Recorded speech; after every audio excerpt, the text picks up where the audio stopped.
नमस्कार, बहुत स्वागत है आपका प्राइम न्यूज के इस डिजिटल प्लेटफॉर्म पर। मैं आपके साथ विशाखा चौधरी। बात आज हम पाकिस्तान में ट्रेन हाईजैक को लेकर करने जा रहे हैं। चूंकि पाकिस्तान से जब ये खबर निकलकर सामने आई तो साफ तौर पर अभी तक प्लेन हाईजैक होना ये हमने सुना था। प्लेन हाईजैक जैसी जो तमाम चीजें हैं वो भारत में भी रही हैं और उन घटनाओं से हम कह सकते हैं कि भारत ने जिस प्रकार से उन घटनाओं से निकले हम लोग, और उस समय जो परिस्थितियां थी, जो भी चीजें हमारी सरकारों की तरफ से की गई वो वाकई में काबिल तारीफ थी।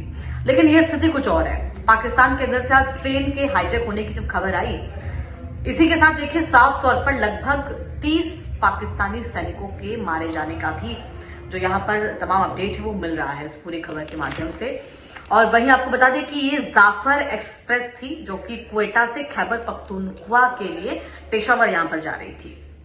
यहां पर पहले ट्रेन पर गोलीबारी की गई। बलूचिस्तान लिबरेशन आर्मी यानी कि साफ तौर पर बीएलए ने इस पूरे हमले की जिम्मेदारी ली है। इस ट्रेन को सबसे पहले बेपटरी किया गया, पटरी से उतारा गया। उसके बाद वहां पर जो सक्रिय जो भी कर्मचारी थे, जो सुरक्षा में तैनात थे, उन सभी को वहां पर मार गिराया गया और लगभग 100 से ज्यादा यात्रियों को बंधक बना लिया गया। हालांकि जो पाकिस्तानी अधिकारी हैं, पाकिस्तानी तमाम एजेंसियां हैं, उन्होंने इस पर कोई टिप्पणी नहीं की है। लेकिन तमाम जो इंटरनेशनल मीडिया है उसमें ये खबरें निकलकर सामने आ रही है कि बीएलए ने इसकी जिम्मेदारी ली है और वहां पर लगभग 30 पाकिस्तानी सैनिकों को मार गिराया गया है।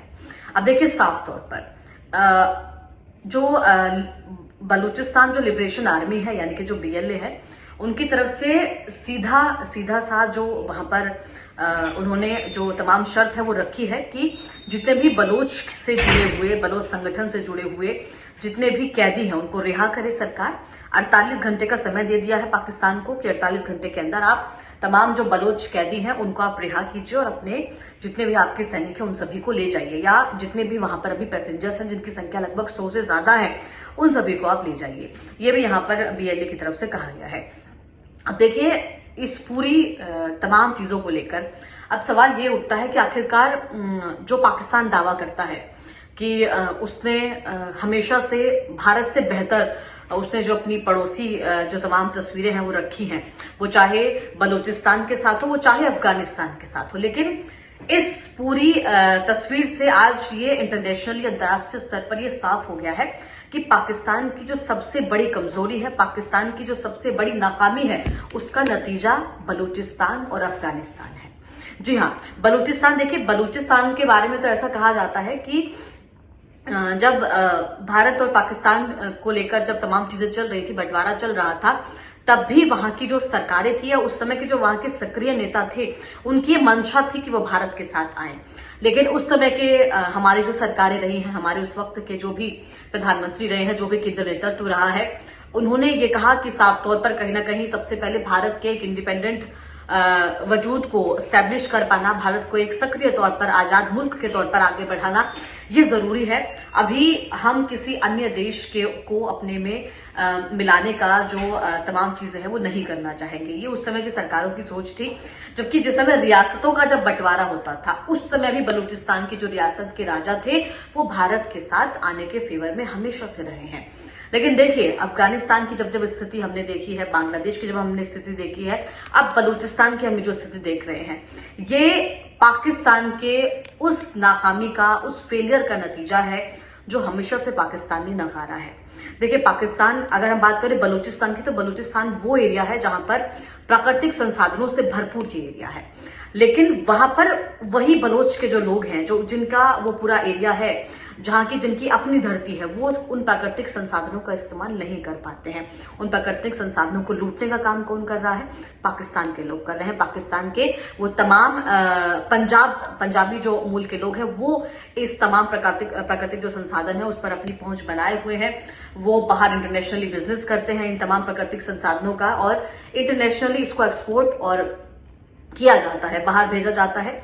दूसरी तरफ जो सबसे बड़ा इस पूरी घटना का या जो विरोध सबसे ज्यादा जब उठने लगे हैं, तो वो जो चाइना जो है वो जब इकोनॉमिक कॉरिडोर बनाने की उसने पूरी तैयारी की, इसका विरोध बलूचिस्तान ने भी किया, इसका विरोध अफगानिस्तान ने भी किया है, इसका विरोध बांग्लादेश ने भी किया है। लेकिन इन सब के बावजूद पाकिस्तान ने चाइना को अपने देश में अपने तमाम उन मुल्कों में कहीं ना कहीं इंटरफेयर करने की जो इजाजत है वो दी है। और जो चीन चाइना इकोनॉमिक कॉरिडोर बना रहा है, ये बलूचिस्तान के जो लोग हैं वो नहीं चाहते हैं कि उनकी प्राकृतिक संपदा पर किसी और का अधिकार हो। सबसे पहले जैसे जम्मू कश्मीर के लोग अपनी संस्कृति को बचाना चाहते हैं, अपनी पारंपरिक धरोहर को बचाना चाहते हैं, अपनी भाषा को बचाना चाहते हैं, अपनी विरासतों को बचाना चाहते हैं, वैसे ही सेम तरीके से बलूचिस्तान के जो लोग हैं वो भी अपनी प्राकृतिक संपदा को लेकर, अपनी सांस्कृतिक धरोहर को लेकर, अपनी भाषा को लेकर, अपने मूल को लेकर वो लोग बहुत ज्यादा ओवर सेंसिटिव हैं। और वो एक ऐसी सरकार चाहते थे, हमेशा से एक ऐसे मुल्क के साथ जाना चाहते थे, एक ऐसे नेतृत्व को वो लोग चाहते थे कि जो जैसे जम्मू कश्मीर की तमाम चीजें भारत के साथ हुई और किस प्रकार से जम्मू कश्मीर भारत का एक अभिन्न हिस्सा बन के रहा, और इसके बाद वहां पर आज सब चीजें किस प्रकार से सेटल हैं, वो सब चीजें बलूचिस्तान ने देखी हैं। तो बलूच के जो लोग थे, बलोच जो थे, वो ये चाहते थे कि उनके साथ भी इसी तरीके की उनकी तमाम चीजों को रिजर्व रखते हुए उन्हें इस तरीके का एक शासन मिले। लेकिन पाकिस्तान ने ऐसा नहीं किया।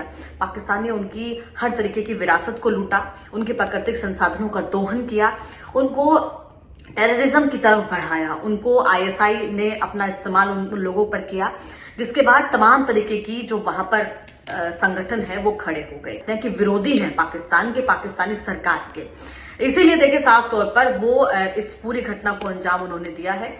और उनका साफ कहना है कि आप जिस नाम पर आपने बलोच के लोगों को बलोच के आतंकवादी कहकर, बलोच कहकर आपने उन लोगों को अपनी जेलों में भर रखा, उनको आप बाहर निकालिए, अपने पैसेंजर्स को आप ले जाइए। यानी कि ये इस घटना के पीछे का पूरा कारण है जो मैंने आपको बताया है। पाकिस्तान की नाकामी है बलूचिस्तान और अफगानिस्तान, जिसकी साफ तौर पर आज जो तमाम भुगतान है वो पाकिस्तान के आम लोगों को करना पड़ रहा है। पाकिस्तान ने ना तो कभी अपने पड़ोसी मुल्कों के साथ, ना वो रियासतें, वो क्षेत्र जो पाकिस्तान के अधीन आता है या नहीं भी आता, उनका हमेशा से दोहन किया है। हमेशा से वहां पर बिना कायदे कानून के उन लोगों के साथ इस तरीके की चीजें हुई हैं। इसी का नतीजा है कि वो चाहे तालिबान के रूप में आज सक्रिय हो, वो चाहे इसी का नतीजा है कि आज वो चाहे BLA के तौर पर सक्रिय हो, इसी का नतीजा है कि चाहे अफगानिस्तान के अलग अलग वहां पर जो जितने भी संगठन है उसके तौर पर सक्रिय हो। अब इस पूरी घटना के अंदर देखिए, वहां पर तो देखना होगा कि किस प्रकार से जो 100 वहां के नागरिक हैं, लगभग 100 से ज्यादा, क्योंकि 500 के समथिंग यहाँ पर यात्री थे जो इस पूरी ट्रेन में सवार थे। अब देखिए उसमें से अगर संख्या 100 कही जा रही है BLA की तरफ से, इंटरनेशनल मीडिया के माध्यम से जो मैं आपको बता रही हूँ, तो ये कोई बहुत ज्यादा नहीं है। लगभग 100 से ज्यादा वो संख्या होगी जो उन्होंने उन यात्रियों को कहीं ना कहीं पकड़ कर रखा है, बंधक बनाया है। अब अगर पाकिस्तान देखिए डील करता भी है कि वो बलोच के कुछ लोगों को वहां पर रिहा करता है, तो देखिए साफ तौर पर ये कहीं ना कहीं जो BLA की बहुत बड़ी जीत कहलाएगी। और इसके बाद देखिए भारत के पास कहीं ना कहीं जो इंटरनेशनली जब हम बात करते हैं, जो तमाम राजनीतिक विश्लेषक हैं अंतर्राष्ट्रीय स्तर पर, उनका ये मानना है कि जिस प्रकार से प्रधानमंत्री नरेंद्र मोदी ने इससे पहले गणतंत्र दिवस के अवसर पर बलूचिस्तान की बात की थी, बलोच के लोगों की बात की थी, तो क्या ये जो मौका है वो भारत के पास है कि जो इतिहास में हुआ है हम उसको सुधार सकते हैं?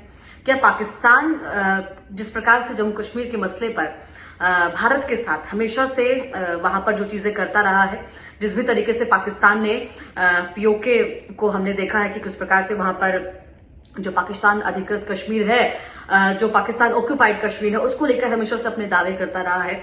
आजाद कश्मीर के नाम पर कश्मीरी लोगों के साथ हमेशा से किस प्रकार का जो उनको आतंकवाद की आग में हमेशा से झोंकता रहा है। तो अब ये देखना है कि क्या भारत इस पूरे मौके का फायदा उठाता है बलूचिस्तान से बात करके, बलोच के लोगों से बात करके, BLA या फिर तमाम जितने भी जो उनके जो नेतृत्व है उनसे बात करके। और क्या बलूचिस्तान के जो लोग जो उस समय चाहते थे वो आज भी ये चाहते हैं, बचाया जा सकता है उनको? क्या भारत ऐसा चाहेगा? क्या भारत के पास इस तरीके के आर्थिक संसाधन उपलब्ध हैं? या भारतीय सरकार, क्योंकि देखिए संसाधन उन लोगों के पास भी है। बलूचिस्तान एक बहुत प्राकृतिक संसाधनों से, जो हम कह सकते हैं प्रचुर मात्रा में वहां पर प्राकृतिक संसाधन उपलब्ध है बहुत, लेकिन वहां पर उन संसाधनों को लूटने का कार्य हमेशा से पाकिस्तान ने किया है। यदि भारत ऐसा करता है फेवर में, यदि तमाम चीजें बलूचिस्तान की जाती है, तो देखिए भारत को इसका अपना फायदा होगा राजनीतिक स्तर पर भी, और हम कहेंगे अंतर्राष्ट्रीय स्तर पर भी। दूसरा, हमारे सबसे बड़े जो दुश्मन के नाम पर पाकिस्तान अपने आप को दर्ज कराता है, उसको ही मुंहतोड़ जवाब भी होगा। लेकिन ये देखिए साफ तौर पर कहीं ना कहीं हम कहेंगे कि अभी अटकलें हैं, क्योंकि प्रधानमंत्री ने ये जिक्र अपने मुंह से उन्होंने किया था, वो भी गणतंत्र दिवस के अहम मौके पर, इसलिए इस प्रकार की जो गुंजाइशें हैं वो बनती है। ये देखना होगा कि क्या कुछ आगे जो चीजें हैं वो रहती हैं इस पूरे मसले को लेकर, भारत की भूमिका क्या रहती है इस पूरे मामले को लेकर। और जब इस प्रकार की जो वहां पर घटनाएं हैं वो सामने आ रही हैं, बीएलए की तरफ से पाकिस्तान की ट्रेन को हाईजैक कर लिया गया है, तो देखिए उन लोगों के जो